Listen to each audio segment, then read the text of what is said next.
कहानी की शुरुआत में हम एक रिटायर्ड फौजी जेम्स राइट को देखते हैं, जो इस वक्त जापान के एक मार्शल आर्ट स्कूल में अचानक से घुस गया। उसका मकसद है अपने पुराने दुश्मन को ढूंढना, लेकिन शुरुआत से ही सब कुछ बिगड़ रहा था। जिस आदमी को वो ढूंढ रहा है वो इस वक्त के स्कूल के मास्टर का बाप है। इस मार्शल आर्ट स्कूल का मास्टर एक इज्जतदार आदमी है जो अपने परिवार की शान में कुछ नहीं सुन सकता। अपने बाप की बेइज्जती सुनकर उसने अपने स्टूडेंट्स से कहा कि इस अमेरिकन को तुरंत मार डालो, लेकिन प्लान उल्टा पड़ गया। जेम्स कोई मामूली सा फौजी नहीं है, वो बहुत ही जबरदस्त फाइटर है। उसने बिजली की रफ्तार से सबको एक एक करके ढेर करना शुरू कर दिया। सेंसे समझ गया कि ये कोई आम आदमी तो नहीं है। उसने अपने आदमियों को रोका और पूछा कि तुम यहाँ क्यों आए हो। इसका जवाब मिलने से पहले कहानी पीछे चली गई। साल 1942 में जापानी फौज इस वक्त एक कैंप बना रही थी जिसे मार्च ऑफ डेथ कहा जाता था। पूरे साउथ ईस्ट एशिया पर कब्जा करने का ये एक हिस्सा था। इस वक्त दूसरा विश्व युद्ध चल रहा था और जेम्स इस वक्त अपने मरे हुए दोस्त के पास बैठा था,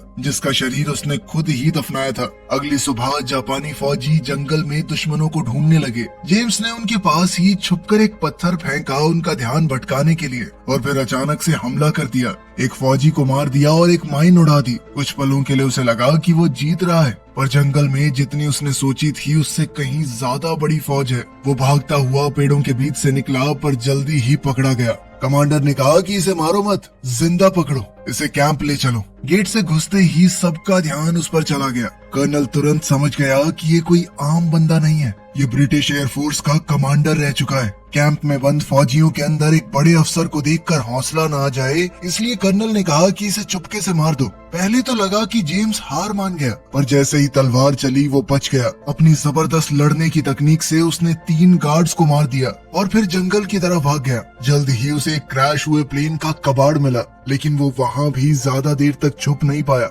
वो वहाँ से भाग ही रहा था कि तभी उसका पैर छुपे हुए जाल में पड़ गया। उसे दोबारा पकड़कर फौजी उसे वापस कैंप में ले आए। कर्नल ने उसका डॉग टैग खींच लिया और उसकी कमर के नीचे एक मेडल मिला, जो कि युद्ध के दौरान जबरदस्त बहादुरी के लिए मिलता है। कर्नल ये देखकर इम्प्रेस हो गया और कहा कि इसे अभी मत मारो, इसे बिल्डिंग के नीचे वाली जगह में ले जाओ और आराम करने दो। पर ये सुकून ज्यादा देर तक नहीं रहा। अगली सुबह वो उसे एक और लड़ाई में भेजने वाले थे, जिसमें उसका मरना पक्का है।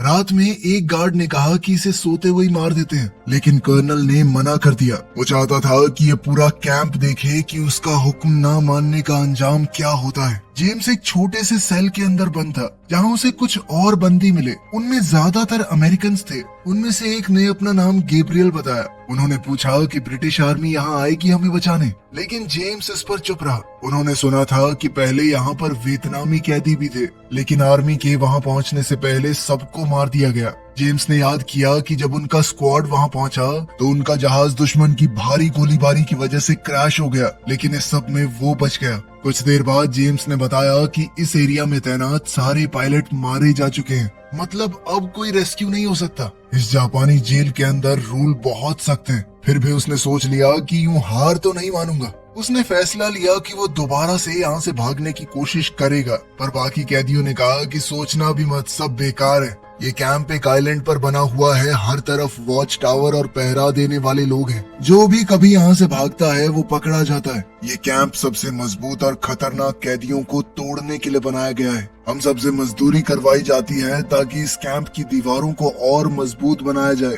थोड़ा ऊपर एक और कैंप है जिसका नाम है मार्च ऑफ डेथ। वहाँ से तो आज तक कोई वापस ही नहीं आया। किसी को नहीं पता कि वहाँ क्या होता है। अगली सुबह कंपाउंड में चीखों की आवाज से शुरू हुई। सभी सैनिक लाइन में ट्रेनिंग कर रहे थे। हवा में उनके जूतों की आवाजें और डिसिप्लिन की सख्ती महसूस हो रही थी। वहीं सजा देने का टाइम भी आ गया था। सिपाहियों ने जेम्स के हाथ बांधे और उसे मैदान के बीच में ले गए, लेकिन सबके सामने पहुंचने से पहले कमांडर ने रस्सियां काटने का ऑर्डर दिया और उसे वहां से हटा दिया। दरअसल कमांडर जेम्स को किसी बड़ी चीज के लिए बचा रहा था। असली तमाशा तो अभी बाकी है। 2 कैदियों को सजा मिलने वाली है क्योंकि उन्होंने राशन में से खाना चुराकर अपने बेड के नीचे छुपा दिया था। उनकी सजा मौत तो नहीं थी, लेकिन कैंप के सबसे खतरनाक फाइटर के साथ उन्हें मुकाबला करना होगा। कैंप का सबसे जबरदस्त फाइटर बहुत डरावना लग रहा था। उसका शरीर किसी मशीन जैसा था। उसके मुक्के इतने तेज और ताकतवर लग रहे थे कि सबसे ताकतवर कैदी भी डरकर पीछे हट जाते।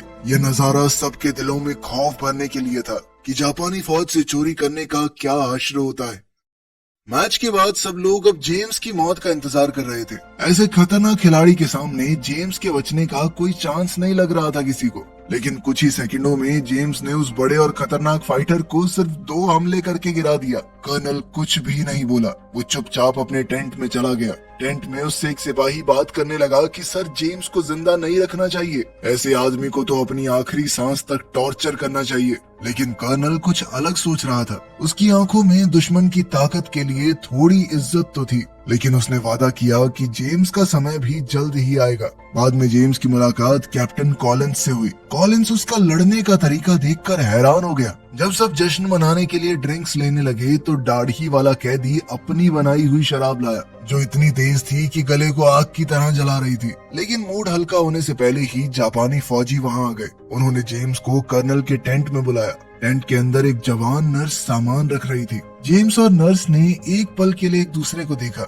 उन्होंने कुछ कहा नहीं, पर महसूस जरूर किया। फिर कर्नल ने कहा कि मैंने तुम्हें तारीफ करने के लिए नहीं बुलाया। उसने जेम्स के फाइटिंग स्टाइल को पहचान लिया था। ये लड़ने का ऐसा तरीका है जिसे कभी जापान में बैन कर दिया था। फिर बात घूमकर जेम्स के मेडल पर आ गई। ये मेडल जेम्स का नहीं था, बल्कि उसके बाप का है। कर्नल ने बताया कि मेरे पिता भी फौज में ही थे। फिर उसने अपने मरे हुए ऑफिसर की तलवार निकाली और जेम्स के गाल पर एक हल्का सा कट लगा दिया और फिर गार्ड्स को कहा कि इसे ले जाओ। यह सीधी सीधी बात थी कि जेम्स अब कल मरेगा। अगली सुबह कर्नल एक और फाइट अरेंज कर रहा था। उसे पता था कि जेम्स का लड़ने का तरीका एक आदमी के लिए तो बहुत बढ़िया है, लेकिन बहुत सारे दुश्मनों के सामने काम नहीं करेगा। इसीलिए उसने अपनी टीम के सबसे ताकतवर फौजियों को उससे लड़वाया। लेकिन जेम्स तूफान की तरह हिला। 1 मिनट के अंदर अंदर उसने तीनों को गिरा दिया। वो चाहता तो अपने आखिरी वार से उन्हें खत्म भी कर सकता था, लेकिन जेम्स रुक गया। उसने उन्हें मारा नहीं। कर्नल फिर से बिना कुछ बोले टेंट में चला गया।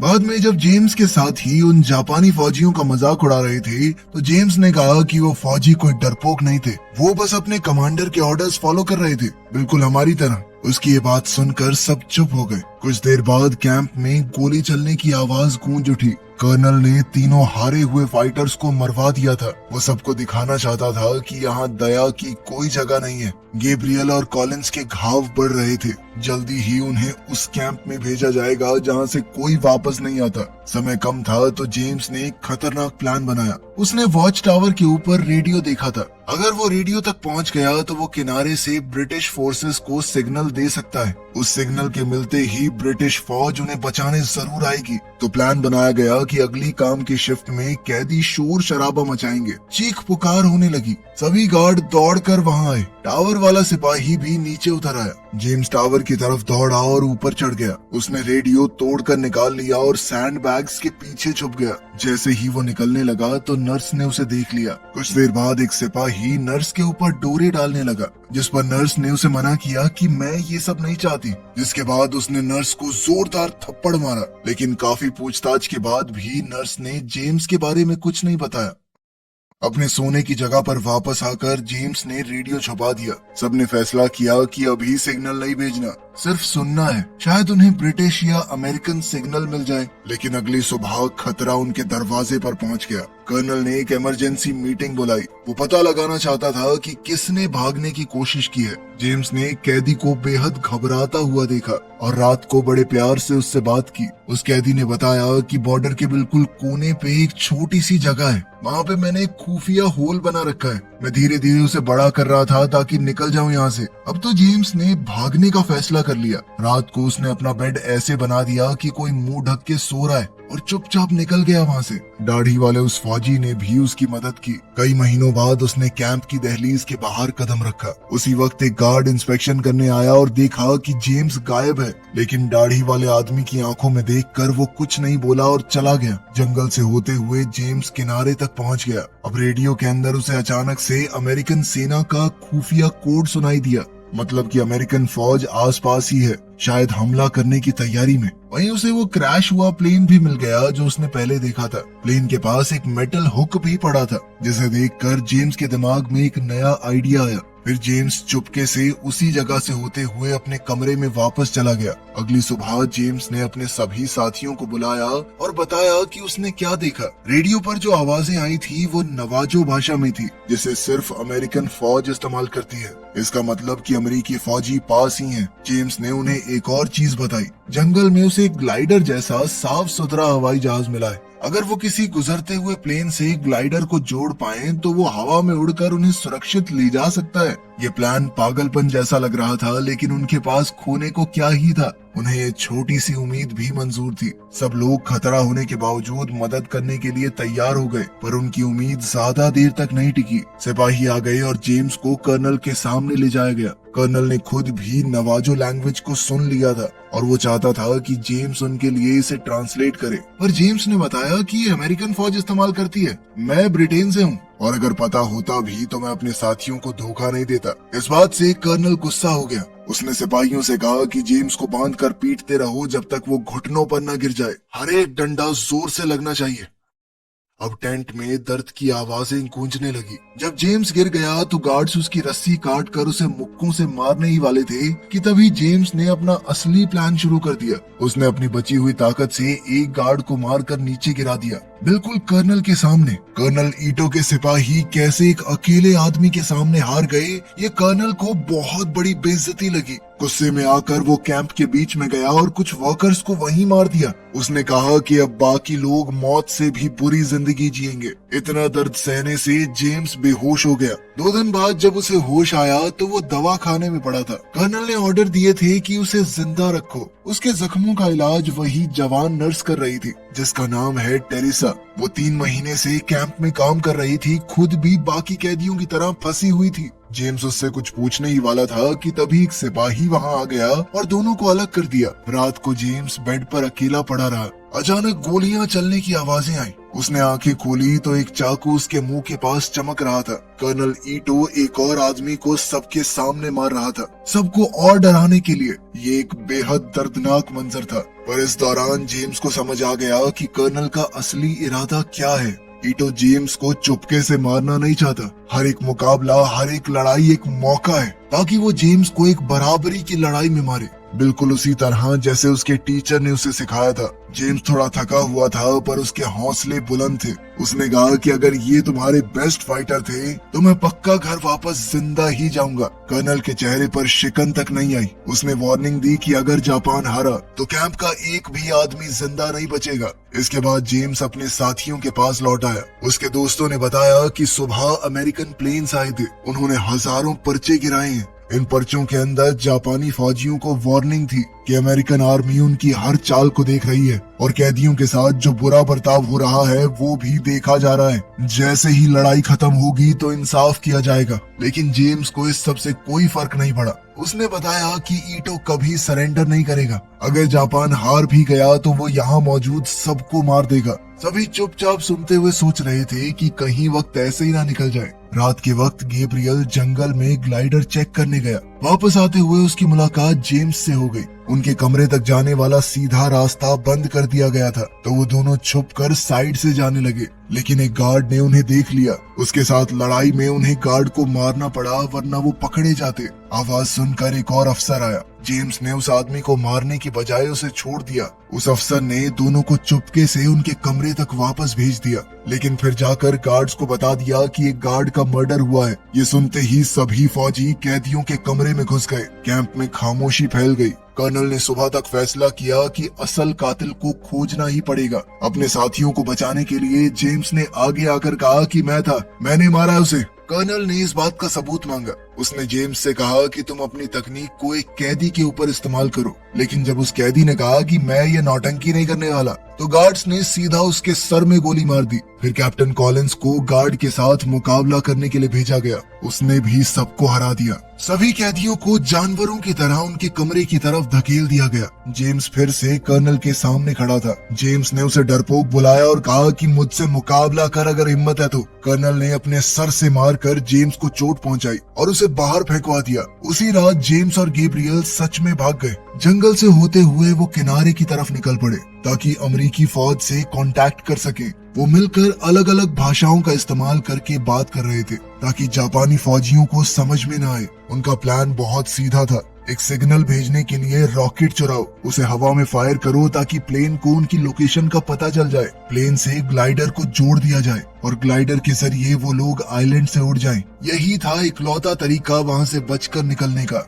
जब वो कैंप में अपने कमरे में वापस आए तो सब कुछ सूना सूना सा था। कमरा एकदम खाली था और लाइटें बंद। अचानक फौजियों ने अंदर घुसकर उन्हें भी बेहोश कर दिया।